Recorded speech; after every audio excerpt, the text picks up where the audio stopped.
Well, after 3 weeks, the track feeds have now been completed, so the trains can start running again very soon, and I will continue on with some of the other tasks on the layout.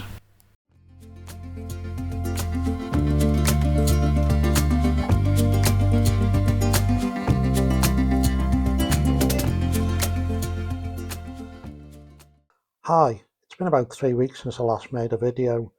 The track feed and the wiring has now all been done, so this now allows me to start improving the wiring for the LCC nodes. So I thought today we'd take a look at some of the new nodes we've been working on. The first thing I thought I'd talk about is obviously there's been a new release of JMRI. It's now at 5.14 stable release. It does state here really, about your Java 11 and 17, and I am running it with 17.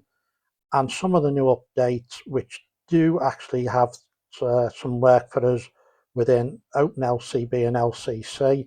So they've done some major changes here for us, which I'm not going to actually go into detail in this video because that's another massive thing that we'd have to look at. So I thought I'd quickly mention that. So this is the latest ESP32 node that we've been working on. And in the past, I did show the MCP23017 module here on the ESP32. Here we've got the little transceiver. We're now working on PCA9685 sketches. We currently have a sketch which we're looking at doing as a modular approach that gives us two MCP23017s and two PCA9685s. Obviously for initial testing I've just got one of each, and at the moment I haven't got these connected up because I've only just started working with this today, and I thought I'd knock a simple mount up to hold them. The idea being is you could use these for exhibition layouts if you wish. One of our members of the Merseyside area group has requested this for a layout that they're possibly building, so this is why we're going to do it, and I'll show you the sketch now running within JMRI. So we'll take a look at it in LCC Pro. So I'll start this up now, and we're going to use this one here.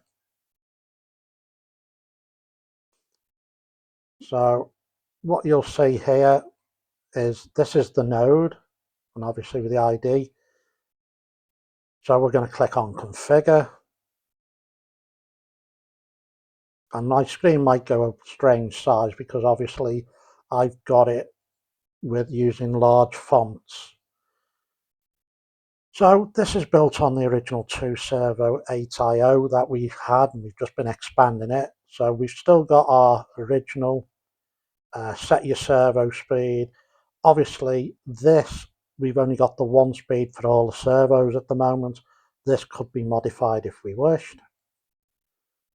We've given it two native servos, which are on two of the pins on the module.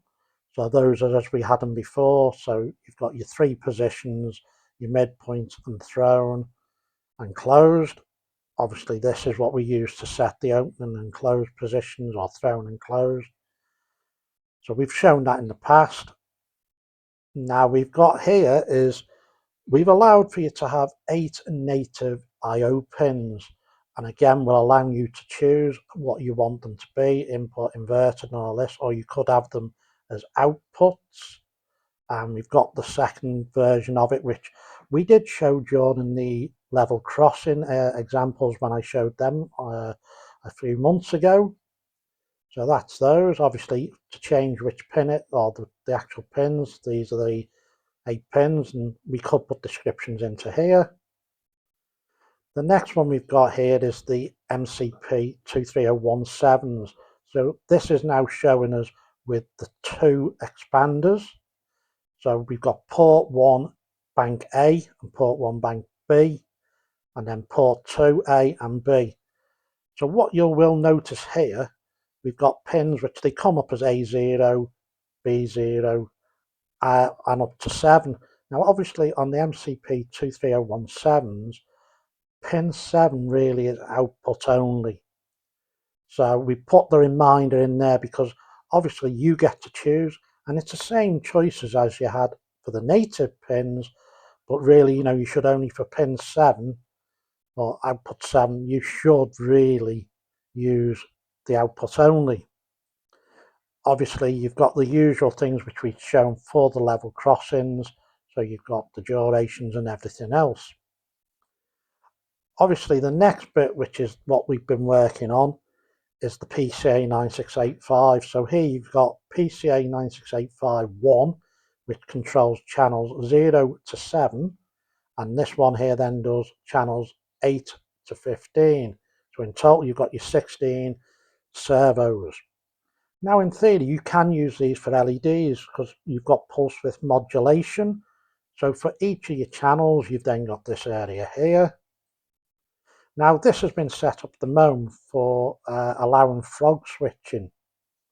So here we set the position 1 angle and position 2 angle. Now, you also get the option, it will automatically start at 90. So then you would set the position for each of these to what you required. Now, on the release version, these might be set at 90 when we put it out. But what you'll notice here, we've got a number of different events. So there's 4 events associated with each channel. So we've got an event here where when consumed, we'll move to this angle. So position 1 angle, so 85 degrees. If you have this event on the bus, it'll move it to this between 0 and 180. But what we have got here is midpoint events, and this depends on which way the servo is moving.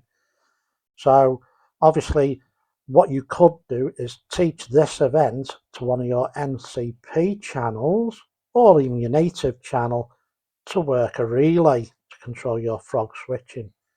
But as I say, this is the moment now is going through beta testing. So hopefully I will make this available for people to have a play with on my GitHub, but that will be in a couple of weeks' time. So, keep an eye out. But we thought we'd just give you a quick update on what we've been up to. Anyway, thank you for watching. Bye now.